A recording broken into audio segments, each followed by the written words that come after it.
watching Sport Talk with GTZ, General Tata Zonke. Sport Talk, the General's view. GTZ, General Tata Zonke.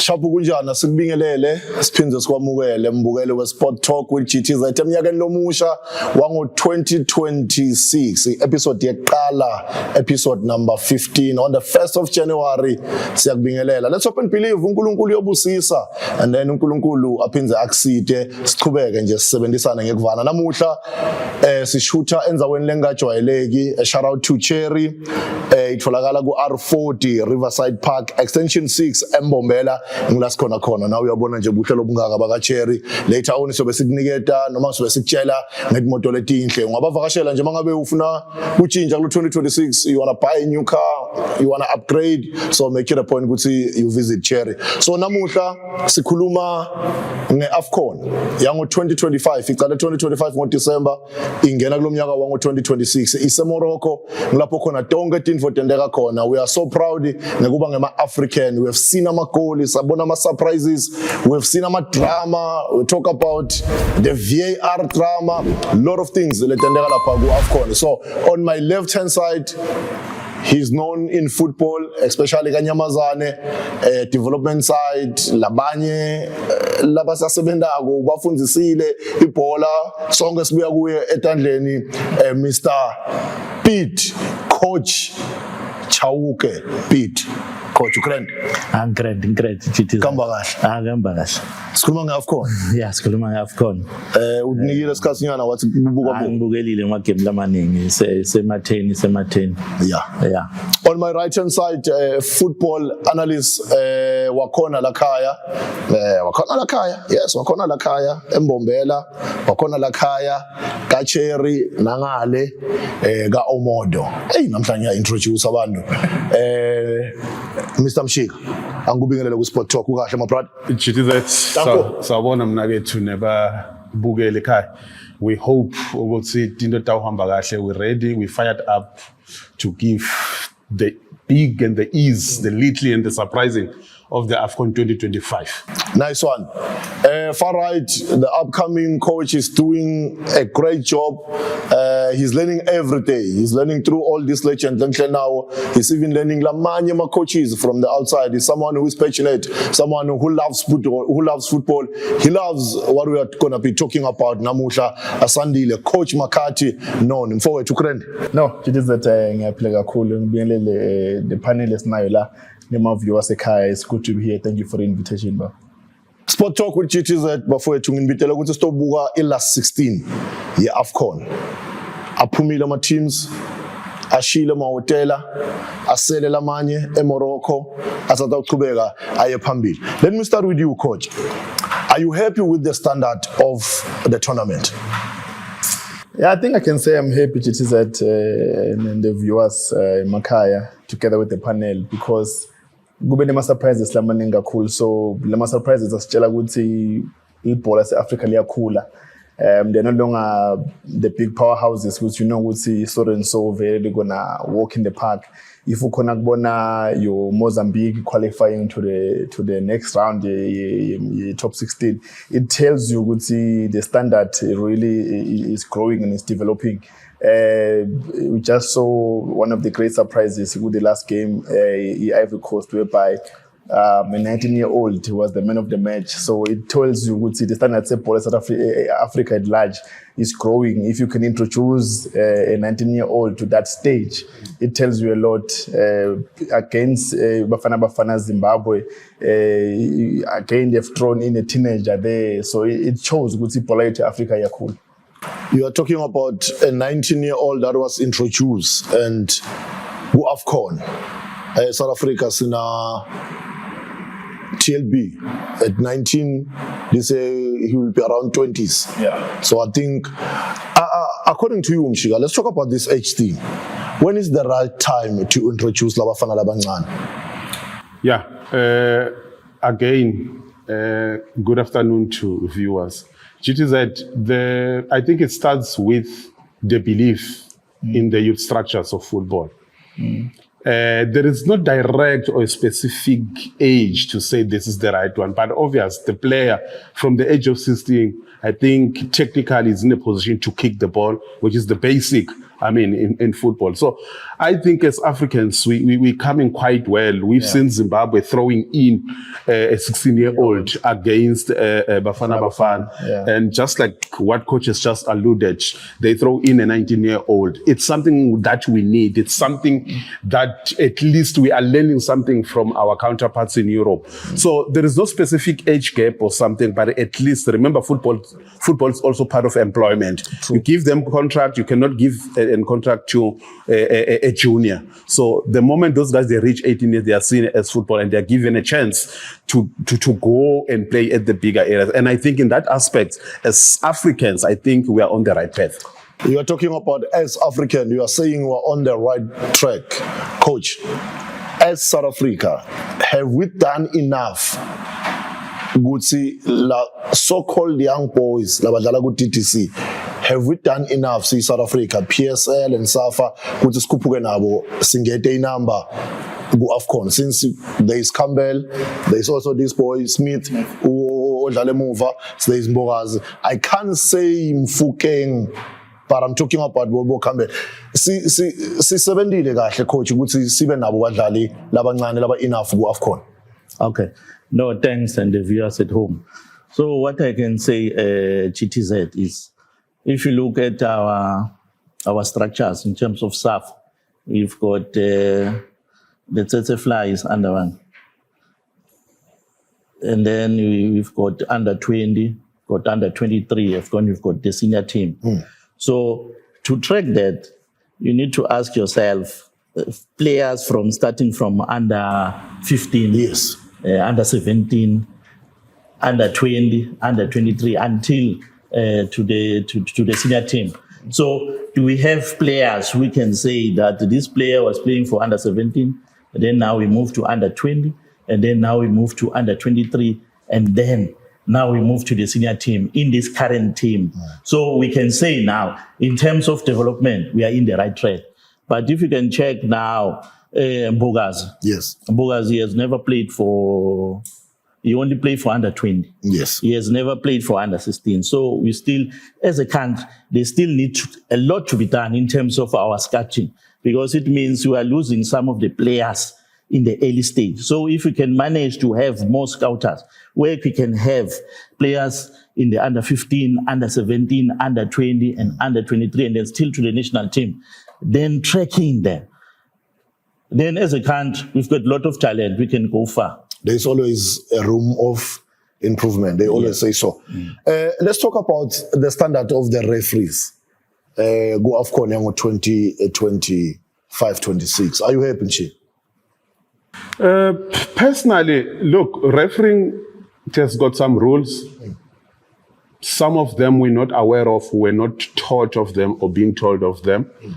But we should also be considerate that it has some human errors in it. For sure. Mistakes are being done, but then whether they are done purposefully so to harm another team or what, we're not the right people to make that call. Yeah.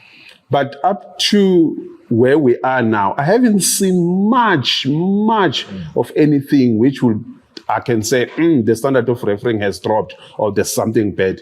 Maybe it could boil down to the level of understanding the rule of the game than to say the standard of refereeing has depreciated or it has degraded simply because there was one or two incidents which maybe one or most of us, I don't want to go into, we were not happy about. Yeah. We don't want to do that. But for now, I can say safely so far so good. So refereeing ihambisana ne-VAR. So there have been a lot of more complaints about good delay to take a decision of the VAR. Can you take us through, Coach? Are you happy with how it's being managed? Yeah, I think I share the same sentiments. No, Babu Mshika, because if you look overall, I don't think my controversial manning I think the only worrying factor I think it differs to individuals, whereby now in the moment of a VAR, then one referee within a minute will make a decision or will go and look on the screen and goes, okay, what is the final decision? But then in other matches, you find the referee taking almost 3 minutes to go to the screen. Then that's when some of my questions have worked on. I would say, are they really doing justice? What determines the referee to go and have a look on the screen? Because sometimes a minute he can make a decision on himself. Sometimes within a minute he can go to the screen. There was a game recently. I think it was Morocco, if I'm not mistaken, or Algeria. They scored the first goal. It took about 4 minutes for the ref to make a decision, not to even go to the screen, but he kept on consulting. So I think that the only controversial is that what determines the referee to make a decision or to go to the screen. But overall, in terms of officiating, I think it's been okay. Yeah, just to add on that, I think the concept of VAR was a good thing, but we always say each and every concept has a room for improvement. Sure. What I think, in my view, where I'm standing is VAR was supposed to be run and administered by independent panel. What is the point of getting the referee who has made a certain questionable decision? You send the same referee to go and consult the VAR, and then ultimately he comes back with a different outcome. To me, I don't think that is fair. VAR was supposed to be conducted by an independent panel because you made a particular decision. How are we then going to trust you with the secondary decision to say, now you saw a mistake? You understand? Because you will still, what is the purpose of the VAR if you will still apply your prerogative?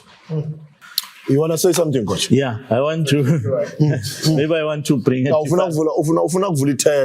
to bring maybe a different angle. You know, but I've watched most of the game. Yes. I don't have a problem with the standard of refereeing.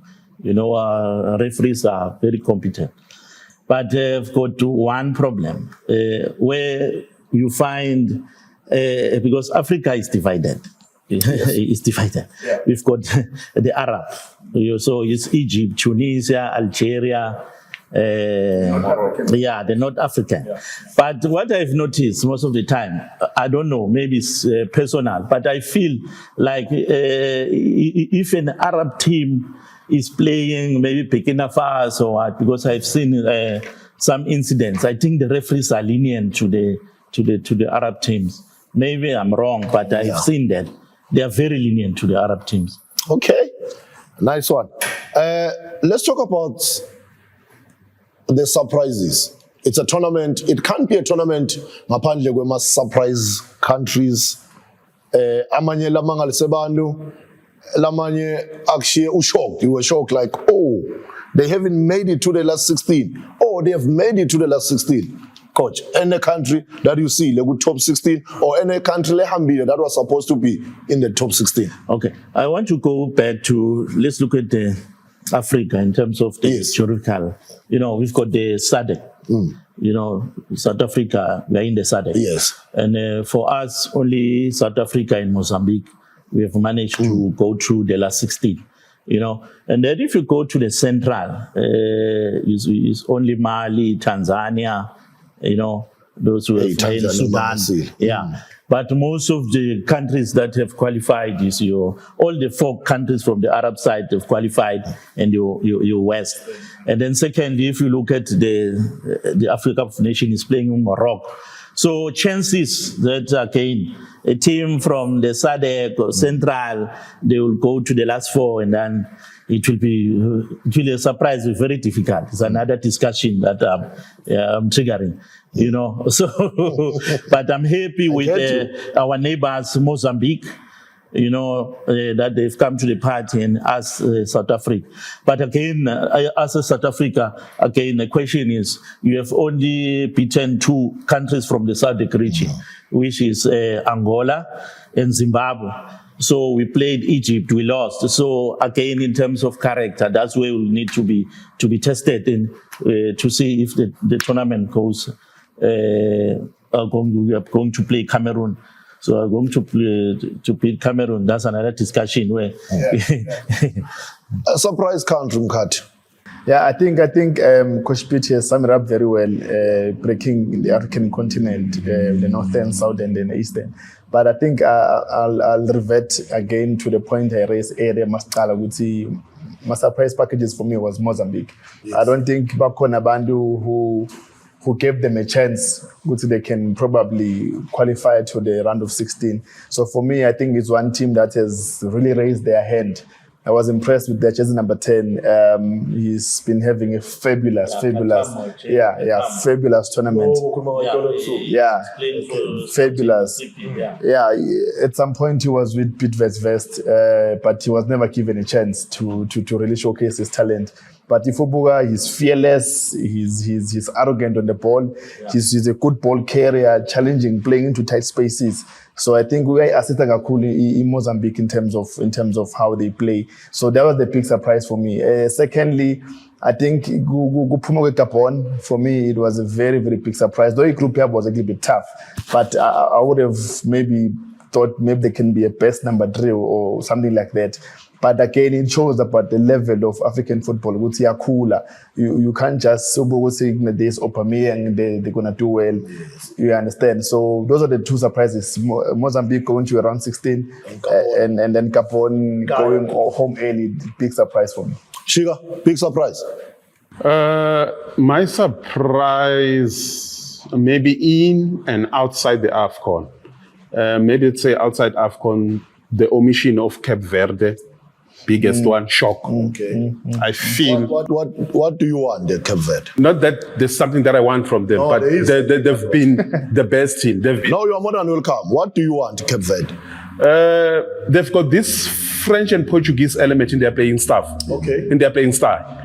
And when you look at the composition of the countries that are there, yes. You name your South Africa, the playing staff is associated with Portuguese, which is Brazil.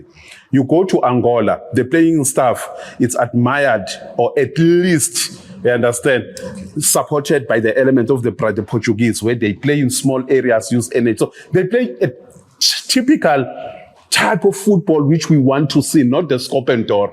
And if you don't have Capo Verde, which all of us we know, they gave us a run for our man, South Africa. Yeah.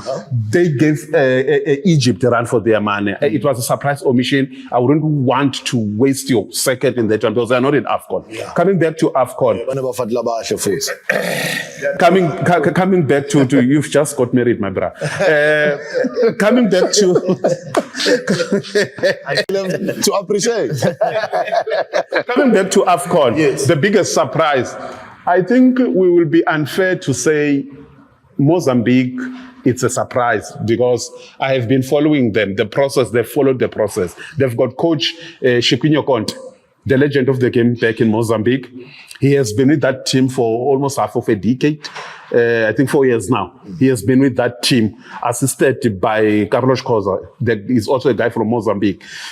The manner in which they groomed and developed that team, they still have, even today, the likes of Pelembe, 43 years old, the oldest player in the current generation in AFCON. Yeah. They've got Edmison Dolve, we all know. They've got Kambala, the guy that disappointed Kaizer Chiefs 7 years ago. So we need to appreciate the patience and the respect of process that they have in terms of nurturing the Mozambique. So they've done well. They are not a surprise to me. Okay. They are not a surprise. They are forced to have those certain players. It's not a question of being forced, but it's a question of getting them to gel with the current crop of generation and get the result that you require. Nice one. Coach? Yeah, just to add what Mshiga is saying, but to us in South Africa, look at Pelembe, he's 42 years old, and then we've got Tembazwan. To us, we'll say, you'll discard him and say he's old. But if you look at the team, he was going to give us something in Bafana, and especially in the number 10 position. So that's where the balance and check. But again, a team that surprised again is, don't forget Sudan. Sudan, because if you look at Sudan, I don't know, because if they are playing the history, if they are playing Sudan, but Sudan is divided. There is North Sudan, South Sudan, yes. And there's a lot of civil war in that country. Yes. And then when you look at the pride, the way they are playing, I never thought that Sudan is a playing football country. But again, they are in the top 16. So they're a surprise, okay, and they're giving them, the hope, the people of Sudan, the hope that anything is possible in life. And I think, yes, Kat, I think mhlambe nalelinye live, I think liyaqhubeka liyamangalisa surprise abantu. Benin. Remember Benin was in our group, makufuna qualify was it World Cup? Yeah, Benin was part and parcel of our group, and they've also qualified. And someone is asking, can the Benin pets deep? Yeah. I think for me, Sudan and Benin, I'm a country living our Kabang. I look at them and say, the history in terms of football, Yabavuna would say by last 16. Because for you to be in the last 16, both Benin and Sudan, they're at best. Yeah. They have done great. Cut. I get what you're saying. The reason why maybe for me I didn't include Benin as a surprise package is because I've seen how they've performed with my World Cup qualifiers, because we're in the same group with them. I think it's one team that pushed Bafana to the wire. So in terms of how they play, how they apply themselves, technically they're a team that is really, really doing good. But while Coach Peter was on the floor, I just remembered again, Guti, another team that really surprised me, though others will be like, how? Coach, how? I think Nigeria, for me, is a surprise. The fact that they've won all their 3 games, they've collected 9 points. If you look at their World Cup qualifiers, there were so many individuals. They were not playing as a team. So coming to AFCON, I didn't think they would play as well as they've done. I was even impressed by Osimhen in the last game when they gave him the arm belt. He was selfless. He was not playing for himself, but you could see he was playing as a leader, pushing the other guys to come into the party. So for the surprise for me, it's how they've qualified. Maybe as a number 2 or best number 3, I would have said, it's normal. But to be a top of the group with 9 points for me was a big surprise. Basically, we are saying, qualify like World Cup. You wouldn't think they will show a different performance. They've done in the current AFCON, where now there's more togetherness. Because when you check, I think they are playing... And it's the only country that got 9 points, ne? Yeah, and thus far, that is the only team that has got a strike that has got a brace. I think it's them and Algeria, they have 9 points. But it's the only country for now that has got a player that's got a brace. And because of Nigeria, I think England will affect South Africa in terms of Timali. Remember, they are playing this to qualify for FIFA. FIFA. The game that they play before AFCON, they are players that are still haven't got paid for the past 3 years. Yeah. So it's something that has to do with the federation. And this thing, okay, we are talking about my surprises. Let's just go to it. Let's talk about the host, Morocco. The host nation, Morocco. I'm so impressed. There is a player, Brahim Diaz.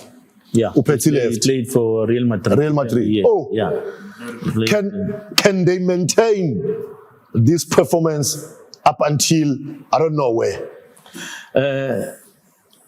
If you analyze Morocco, if you are in Morocco, to go to Spain is less than an hour. Yes.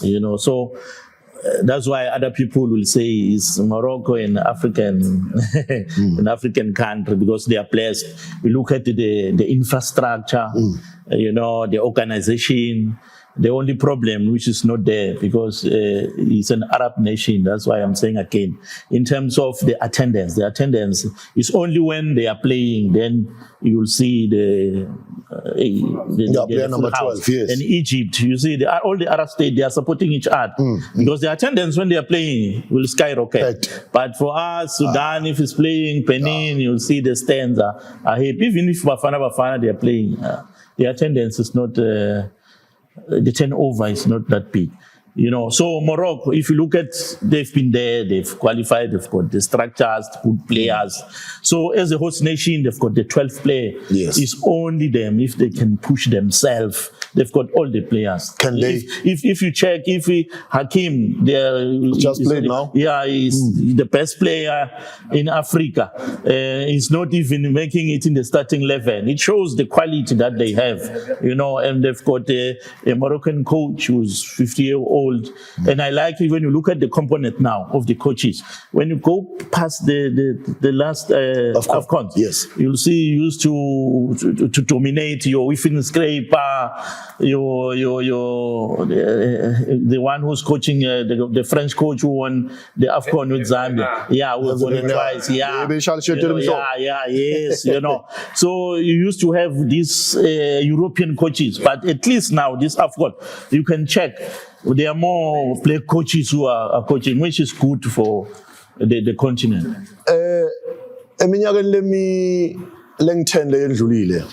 Okay, let's say 1996. Let's go back. 1996. Bafana played against Tunisia. From that 1996, Tunisia has been one of the dominant country in Africa. They've been playing good. Okay, I've seen some elements, Mshika. I'm not saying they've reached that standard of 1996, but I've seen some element of a different Tunisia.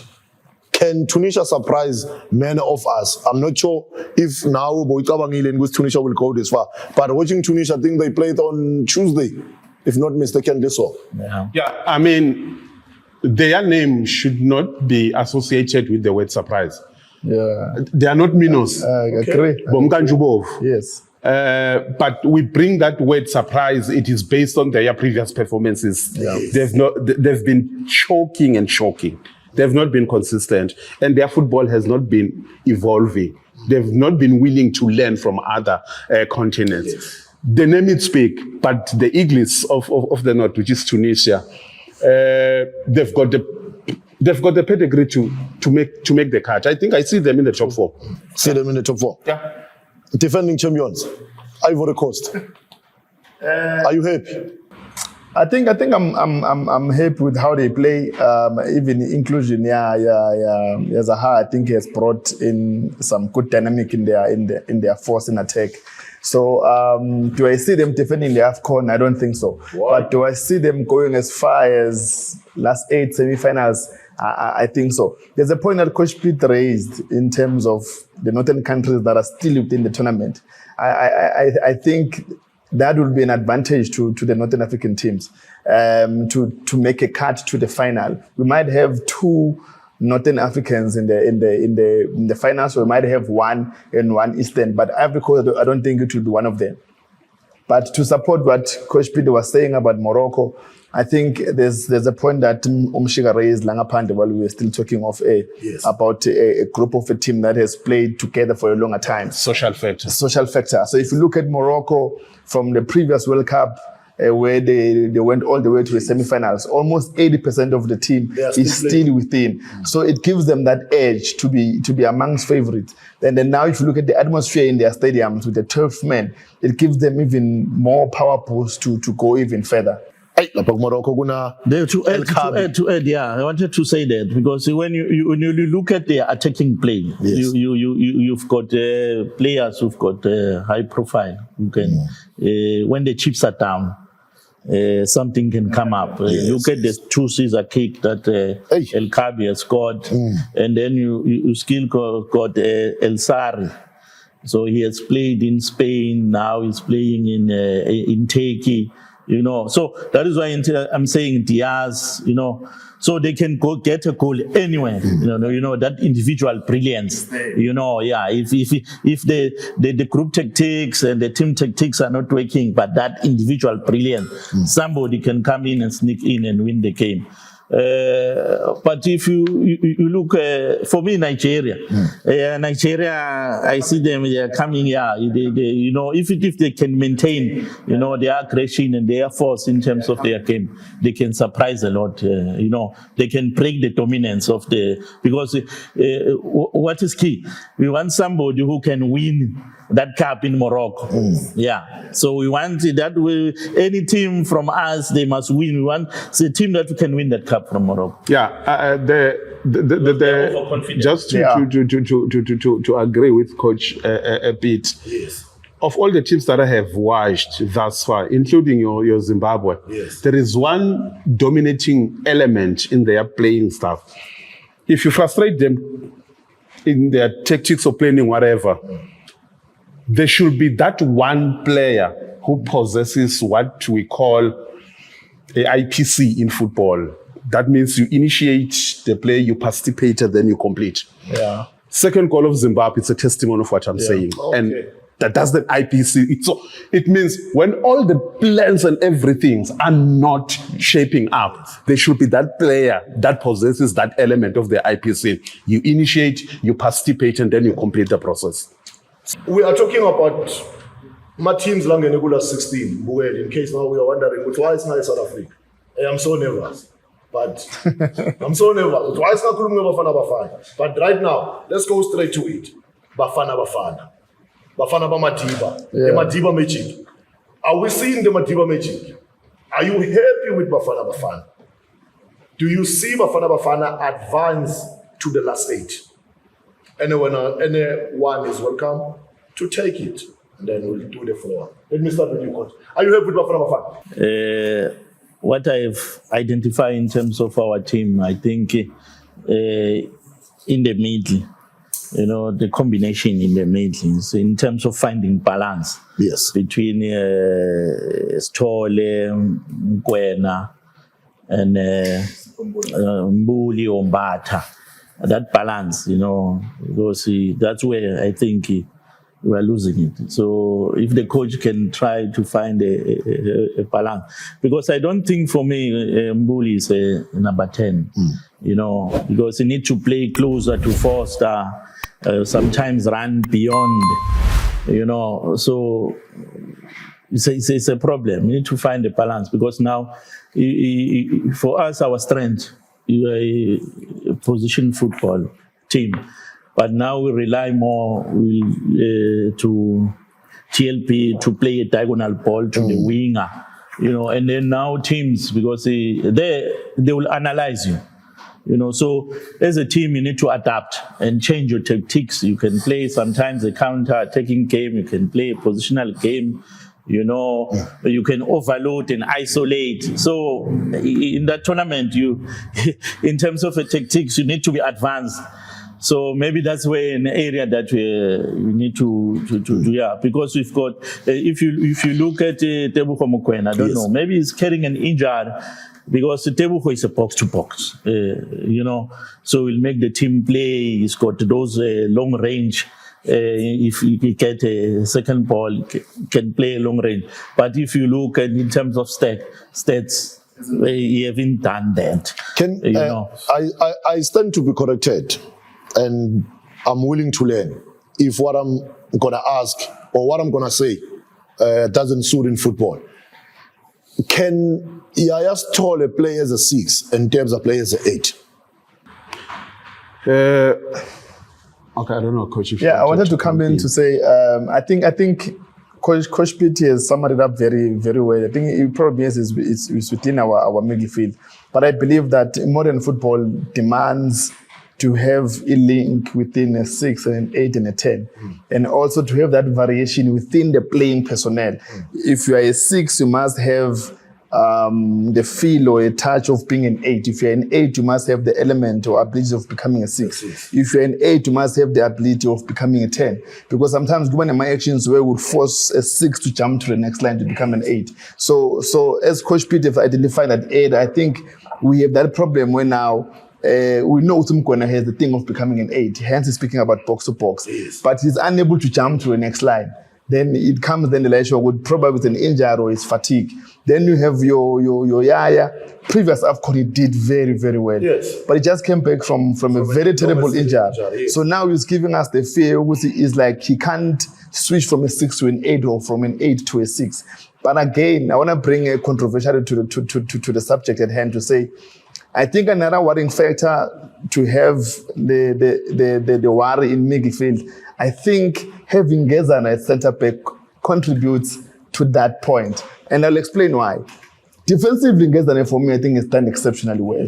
But the problem is now when we have the ball, he doesn't have what TLP has. He can't play a pass in between the lines. He can't even give us a diagonal pass. So if we have to build up from the right, we can't progress our play. So now that's where now we feel like Yaya is not showing up or Mkwena is not showing up. Only because now Ngezane can't find them. So now it means Williams must now take the play to Mbogazi. And clever teams, if they were to have a trap on the other side, hey, they're going to punish us so badly. I want you to come in, Mshiga, maybe in two factors. Coach Makati, we can have Stola as a 6, we can have Mkwena as an 8. Because the reason why Mbutalo, it is because 2023, they were solid. They would rotate. You will see Mkwena taking shots, you will see Mkwena reserving the energy, Abuye at the mover. But now, I hear people saying Ngezane and TLP, there is no combination there. But I'll be different. Hey, it is that you're throwing me into a tactical ocean now. I wanted to avoid that, but now that you have thrown me, I think I'll have a 2-cent opinion. We're speaking about center pairing when we speak of Ngezane and TLP. And before you come up with the combination of a center pairing, you profile players based on their capabilities and skill. So you've got Ngezane. I'm very much sure coach knows the strength of Ngezane, it's area, and he understands his limitations that he cannot initiate the play. So instead of relying Ngezane on the right, go do your research, you will see Ronwen Williams taking that responsibility. And then when we want to move on the left, we start to see Mbogazi hitting wide. Now, there is a factor of the strength and height compensation in duels. Okay. So when the opponents can play long ball, Mbogazi will be left wanting. But if they play the duels, aerial duels, Ngezane will come in handy. So there is an element of tactical compensation between the two center backs. Oh, okay. Which we need to understand. Ngezane is good at aerial, but we cannot restart the play. When they press Mbogazi, we allow Ngezane to play back to Ronwen Williams and we restart our play with Ronwen Williams. Can I challenge the point? Okay. Good explanation, but now the game demands we are playing, the game is shifting. We can't progress with Mbogazi. Then we have Ngezane who's open. But now, if you pull Ngezane, it needs a progression pass and a same-time pass. You can't even control. If you break the line with a same-time pass, there's progression in our attack. But what would he do? He will pass it back to Williams. Then what does the other team does? They close the space where it's supposed to have progression. So that's where the limitation is. I get the matter of height and what. We could have had a center back who has the agility to complete aerial and also give us the progressive pass. Okay, So I just want to clarify something. Yes.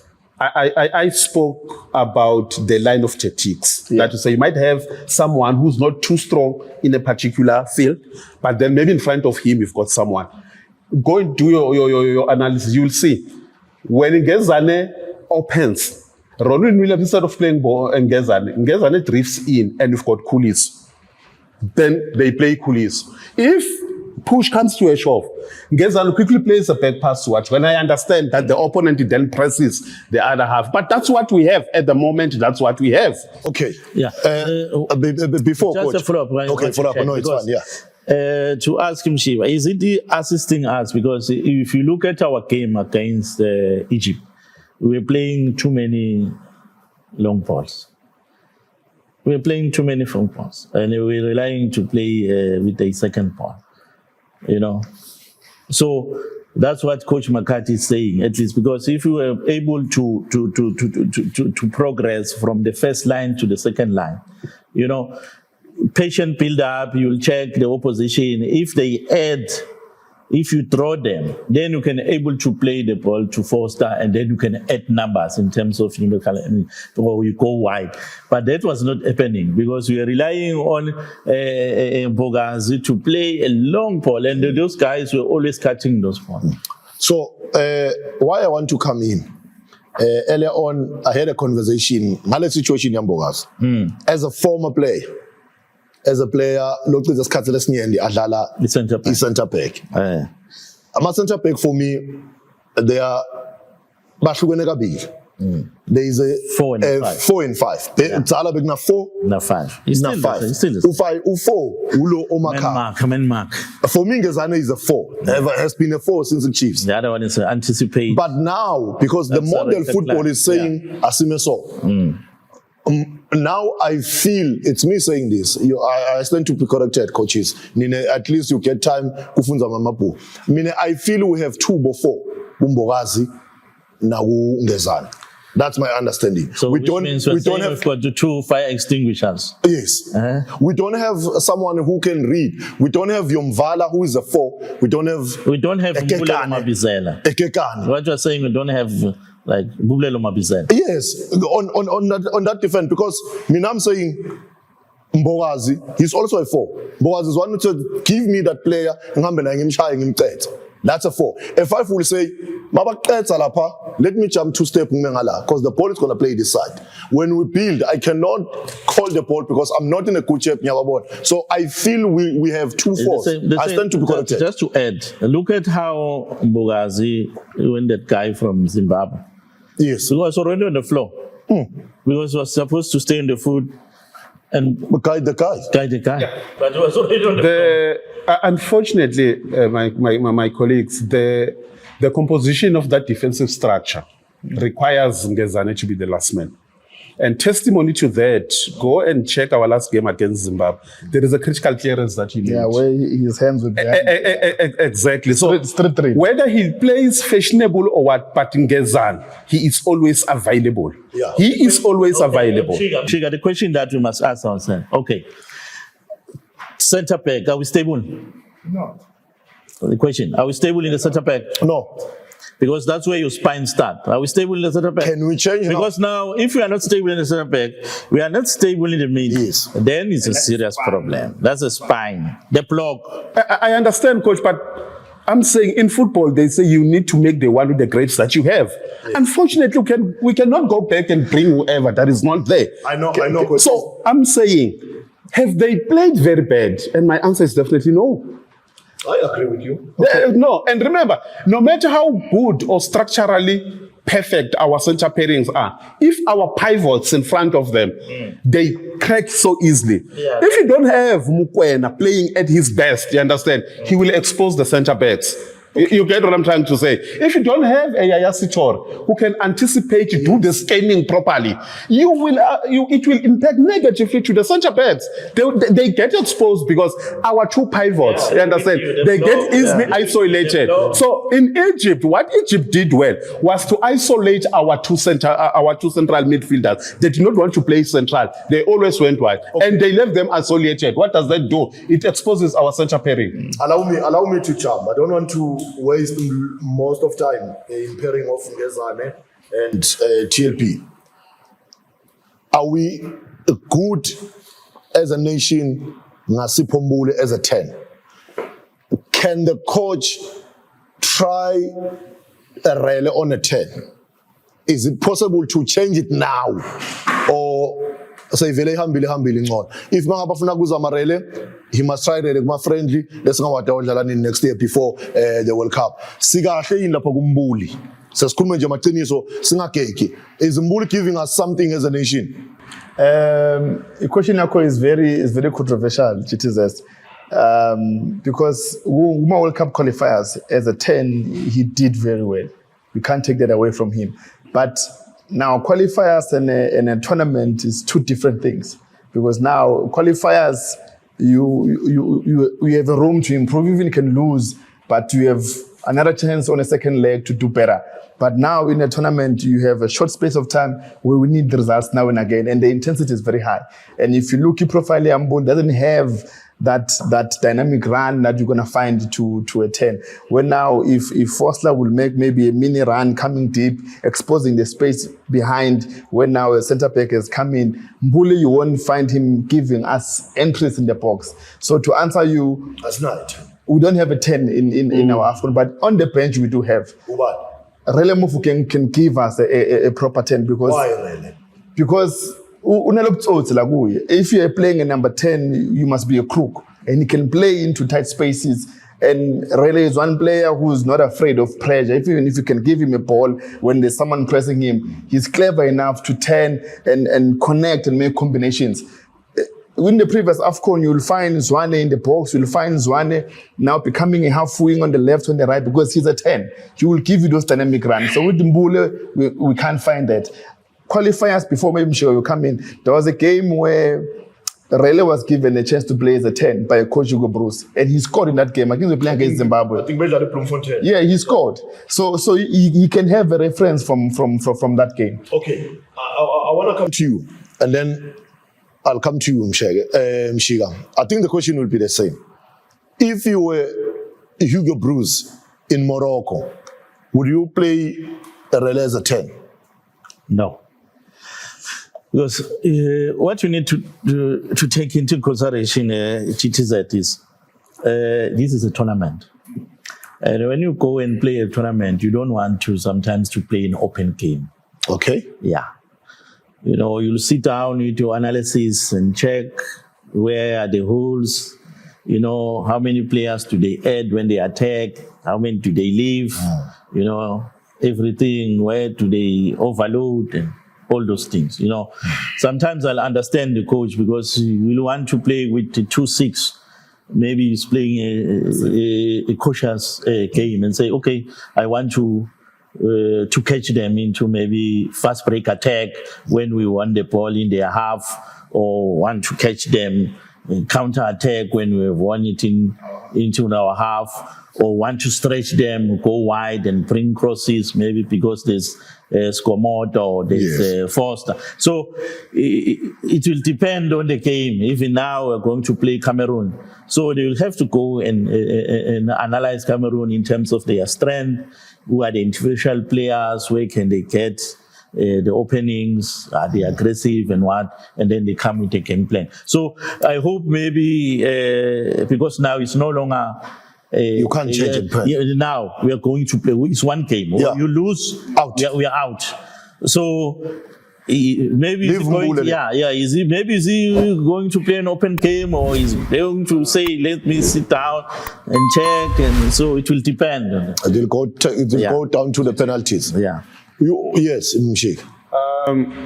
Look, football is a game of opinions. Yes. Bafana is coached by Hugo Bruce. And Hugo Bruce is not a coach that plays 90 minutes. He capitalizes on breaks, moments. He plays in moments. Okay. And you must respect that he's got players that he deems fit for particular moment. Of the game. Look at the introduction of Obas. He came in, he did some wonders. I'm going back to Mbule. AFCON, it's a physical game. It's a physical tournament. True. I'm not taking anything away from Rele Mofokeng. He's a good boy.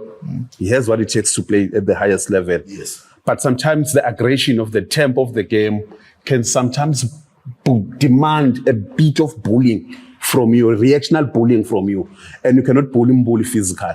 Another factor that Mbule has, he's got what I call a disguising element in football. He can be quiet, Mbule, for 2-3 minutes. But then once he raises up his hand, you'll see a very good shot. In Zimbabwe, they were lucky they've got Washington. Who's that goalkeeper? Yeah. He made two critical saves. I can tell you. Had one. We're talking about a disguising element to a player. You say, he possesses what Mofokeng does not have at a critical stage. Remember, you've got Sipho Mbule who scored against Ghana. And it's important to be consistent with his performances. So I'm not saying it's the best. But the goal he scored against Ghana, he has been playing and then I'm you have your Mbata who can take the shot. I'm saying in our playing as a coach, we play in moments. And in moments, you ought to have players that possess that element of the disguising element. Players that can out of nowhere give you something. And I can tell you just before you come in, coach, had Mbule scored that goal, it would have completely changed the dimension of the game. And Mbata be given a chance to be on the field. That's the same thing. Mbata is less creative. Actually, with Mbata is less creative compared to Mbule. Mbule can play in pockets. Mbata cannot play in pocket. Okay. And then you go and check all the goals that Mbata scored. 80% of them outside the box, either second ball or outside. So somehow that's where Mbule operates. And he did exactly that against Zimbabwe. Was just unlucky. He was just unlucky, coach. He's not scoring. I get you. I don't want us to divert. The question was about a 10. So now, if coach then say let's profile a 10, does Mbule give you entries in the box? No. As a 10? No. Does he give you dynamic runs when now a CDM of the opposition will chase him constantly? He doesn't give us that. It's a pity that Tito Maswanga is not there. If Zwana is not there, for me, Tito was supposed to be amongst the players who are in the squad. But now Tito Maswanga is not there. I believe that really can give us something. But I get again what Coach Peter was saying to say, this is a tournament. If you can't perform against Cameroon, we are going home. Yeah. That maybe the approach, we need to be a little bit safer. That I can understand. But if we were to really analyze the performance of Mbule as a 10 in this AFCON, I'm not talking about qualifiers, in this AFCON, he hasn't done justice for the country. Okay. Because you have mentioned Cameroon, are we in trouble as a country? My view, I don't think we're in trouble against Cameroon. Are we in trouble? It's a 50-50 for me. Yeah. Are we in trouble? Look. Are we out? For me, if you look at the tournament is playing Morocco. Hey, Cameroon, they are closer to Morocco. So in terms of player number 12, yes, you know, and when you look at the pedigree, you know, in terms of the experience and AFCON, and you know, so it won't be an easy game, yes. But when you look at the odds, Cameroon's got a slight advantage than us, you know. But it's a tournament, like I'm saying. I'm a South African. I believe in the boys. Yeah, anything can happen because a game of football, you can start. Maybe one defender gets a red card and then they are 9, then we take an advantage on that. But coach, are we in trouble?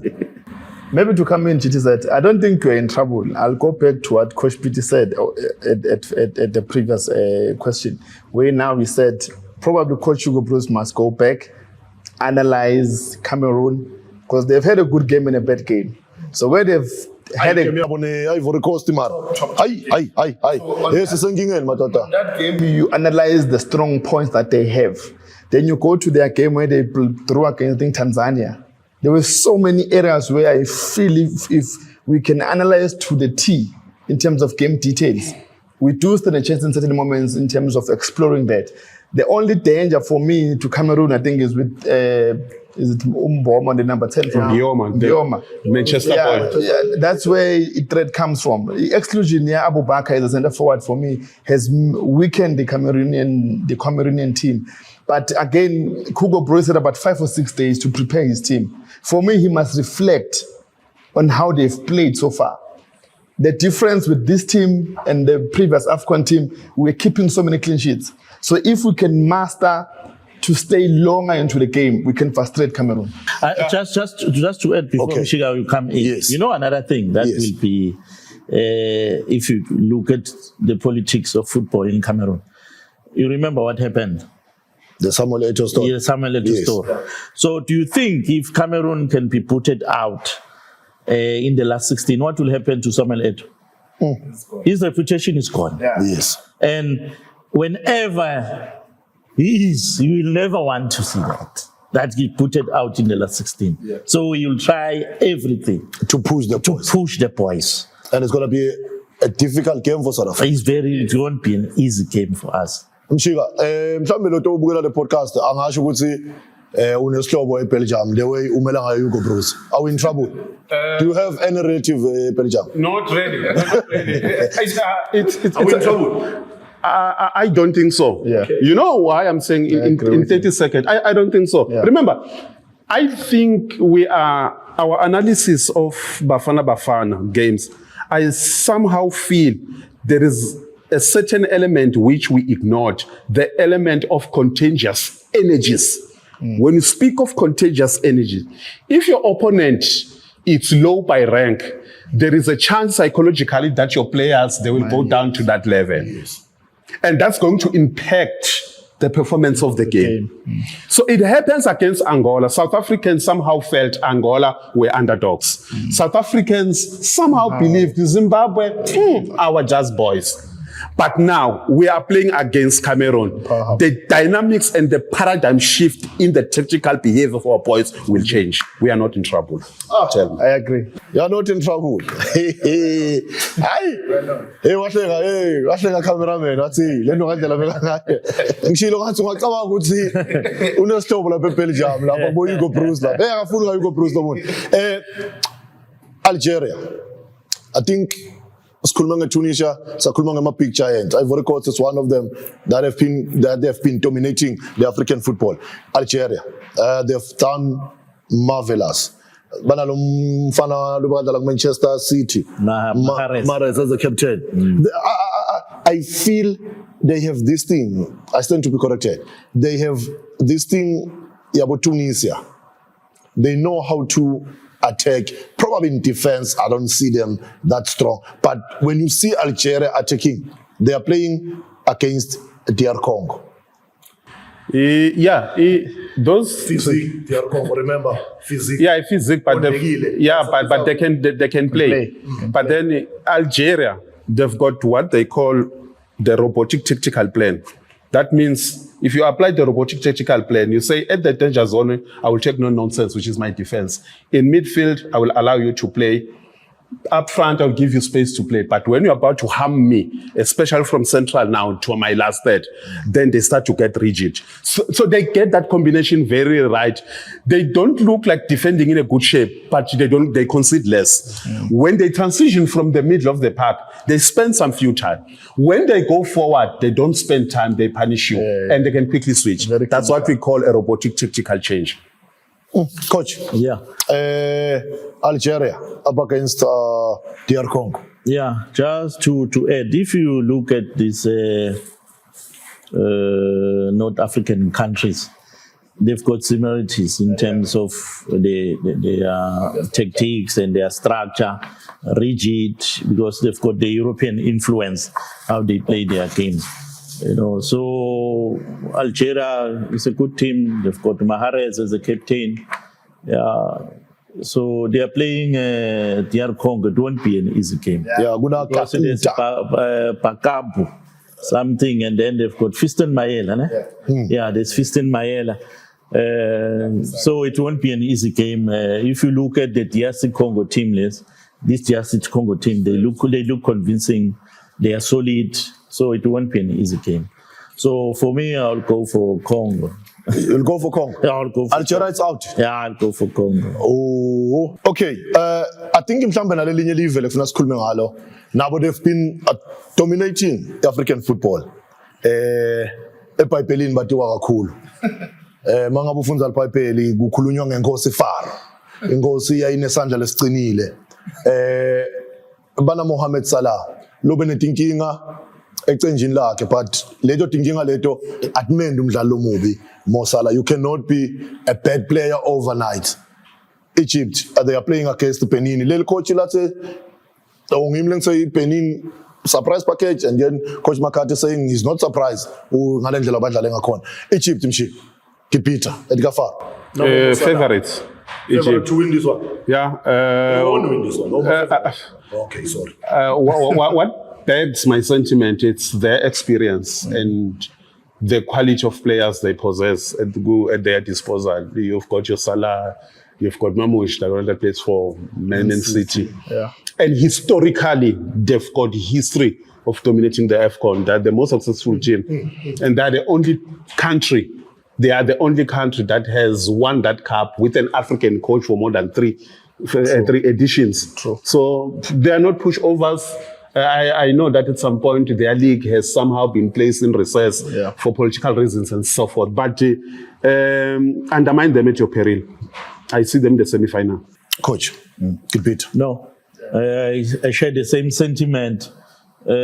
Egypt is one team who knows how to win, even if they are playing bad. Their game management is very high. They've got Mohamed Salah, and then they've got the coaches. You remember '98 when we were playing them. He's a former player, South Africa, Hassam. The two twins, they were playing. He was a top goal scorer, so he knows how to win. Yes. So Egypt, one of the teams will be there. Bahlakaniphene ngani yini labanako mhlambe mawubabuka kule AFCON lesikuyo mhlambe lamanye ama team lede lenako Egypt. I think maybe to come in, I think the fact that they have the coach that they have in Hassan, he knows how to win the AFCON. I think he was probably the team that won it back to back, and now having Mo Salah as the second top goal scorer in the national team here in Egypt, he's the one who's pushing. I think he's left with 5 goals to break his all-time top scorers in the national team as Egypt. So I heard one of the interview where Mo Salah was saying how the coach is pushing him, motivating him to try and break that record. So with the remaining games of the AFCON, if you can try and score almost in each and every game, he's going to be getting even closer in terms of breaking that record. But I want to again share the same sentiment to say Egypt underestimate them at your own risk. I've seen how they played against Bafana with one-man shot. For me, it gave me a mirror in their tactical acumen and tactical superiority with the men down, but they gave you this thing. Also, Bafana was playing better, but if you look at the areas where they were having the ball, it was areas where we can't harm Egypt. So it tells you with structurally, tactically, they are good. So I see them advancing very easy against Benin. Semi-final, I agree. They might be amongst the top 4 teams in semi-finals. I think it's Zimbabwe alone and a core. As much as Zimbabwe, but there is this element which I would love to share maybe with the viewers. Egypt, they've got this football to them. It's not a sport; it's a religion. And look how they celebrate when they score. They feel they've got the trust of the nation in their shoulders. And apparently, in my view, except the tactical plannings, minus match, one game, whatever, to them, they take football as a religion. And they feel their religion should always raise above the rest. That's an age for them.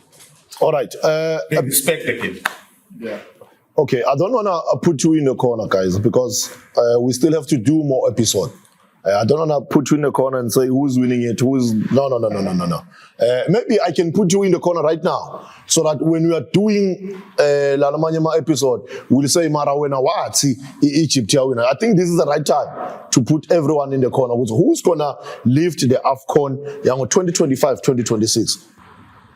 Nigeria. The Super Eagles, the Flagos. Yeah. Nigeria. Mark my words. Write it now. Nigeria. Nigeria. Hey, why you want to show Hugo Bruce? I said Nigeria. Coach, who's winning this one? I want to write. Hey, it's still early. No. In football, you can't say it's early. Gune picture. Levela ngolama teams lang 16. Kuthi le team le iyawina le. I think if you have seen the last 16 draw, guys, who is winning? I'm going to give you 2 names. One, Morocco and Egypt. One of them is going to take it. Okay. Morocco or Egypt. Or Egypt. If you want one name, I'm saying Morocco is taking it. Morocco is taking it. Yeah, but I'm giving you Egypt. I guess we need to stick to one name. Okay, Morocco is taking it. And then Nigeria. Thanks, coach. Yeah. Which one? I'll go with two names. Okay, and then go Salali. Yeah, it's Morocco and Ivory Coast. Ivory Coast, they can defend. Okay, Ivory Coast and Morocco for coach. Okay, so two names, Nigeria. Nigeria. Morocco is the ultimate. I don't need two names, Nigeria. Okay, maybe before we close, I don't see Bafana Gulama country markets. It's because there is a plus package. They'll do well. They'll reach the semi-finals with Bafana. But to expect them to win, maybe could be us. We could be too ambitious. Asking too much. Yeah, look. Now you are running away with English, asking too much. No, you see, what I've said earlier. Yes. The tournament is playing well. Okay. Morocco. Yes. So understanding, you have played football in general. So understanding the dynamics. Okay. Understanding the dynamics, there's no way, we're in competition with Morocco. Yes. As South Africans, hosting the World Cup, alien, what, all this politics, they're still Peter from there. So they will want a South African team to go there and take their glory in Morocco. Kusho kuthini ku-Hugo Bruce lo wawina le-AFCON ne-Cameroon makadlala nelive lase-Cameroon? I'm saying, kusho kuthini kukhona la kwatiko noma iminyaka seyihambile, things have changed. Wati 4 years ago, remember when he inherited that team, he dealt away with the likes of Samuel Eto'o, those big guys. Yeah. And the boys that he introduced, most of 60% of them are the ones that are still there. Yeah, okay. So he knows how they play and stuff like that. And trust me, he's not under pressure. Yeah. And he will surprise you against Cameroon, I'm telling you. Good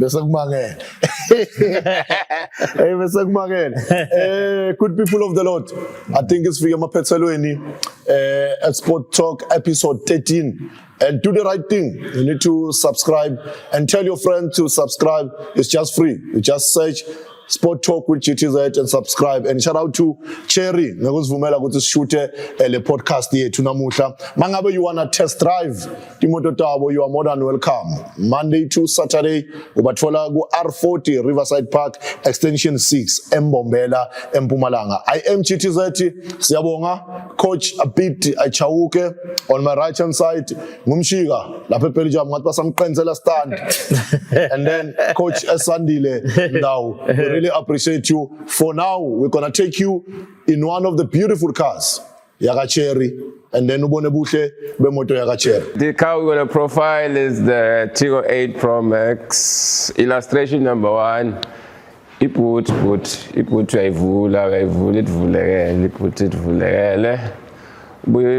without dancing behind the car. So this is how you do it. So your electronic boot, it will open exactly like that. And then you lock your car. You can see it's got 4 pipes. It's about 184 kilowatts. So you've got a GTI with 7 seats in this beast. This is how you start your vehicle with the key from outside. So I'm gonna start the car now, as you can see. Car is gonna start. We have one of the Christmas light, long move on it. Then the fresh, then the sweet. And then we're gonna jump into the car and then I'll illustrate the features and benefits of owning this beast. To turn your cluster and your cockpit and your infotainment on, you need to just put your foot on the brake. As you can see, the gear lever, it's very small. I'll show you Scott on fair to lengthy fresh, lengthy nine. So you can see your cluster, it's nice and clear. And here's the nice thing, your 540-degree view camera. That's me looking at my car. That's me checking my surroundings over there. There we go, there we go. Your front view camera, very nice and clear. Your rear view camera, here we go, very nice. Over here you've got your cooler. Ufaka kokuqanzisa bafana la. Kuba mnanzi kubanze la. You put your drinks, and etc. Well, it comes with your different 3 modes. Sports mode entered. You've got sports mode, you've got eco, and you've got normal mode. But here we go, let's do this quickly so that everybody can see how the car works. Let's turn on the radio. Let's get Cherry to do that. Please continue. Hi Cherry, please turn on the radio. Opening the radio for you now. So the radio is now on.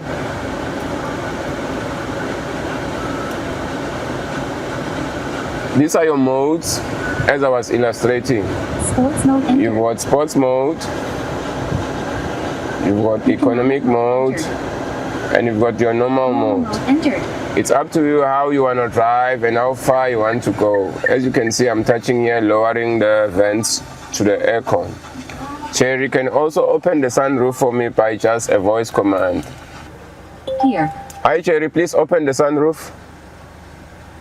Okay. As you can see, no buttons, no what, you just literally talk to her and she'll open the sunroof, and she can also close it for me. But before I go there, Cherry can open the trunk, which we call it the boot. Here. Hi Cherry, please open the trunk. Got it. She's opening the trunk for me just by a voice command. She can still also close the trunk for me. I am listening. Please close the trunk. Got it. Closing the trunk. Well guys, this vehicle that I'm talking to now, elsewhere you'll pay 1.5 million. Here at Cherry is about 609,000. Why pay more for a vehicle that looks like this and it's got so much technology? Over and above, this sliding gate, that's where you put your phone. It's got your wireless charger. So, ukobeka phone la, iko charge. And the sound system I was talking about, ngicela cameraman anikhombe ukuthi umhlobo we sound system. Sony sound system. There you are. And you know what's the other nice thing about this car? It's got an electric seat for passenger and driver. If you don't believe it, look at it. Look at it. Here we go. Electronic seats. It's moving forward, it's moving back, just by a click of a button.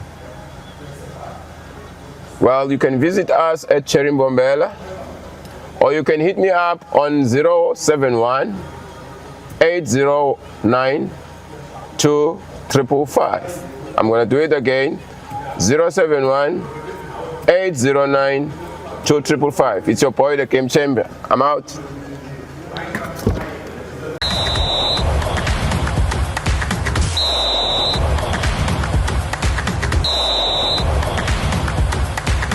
You are watching Sport Talk with GTZ, General Tata Zonke. Sport Talk, the General's view. GTZ, General Tata Zonke.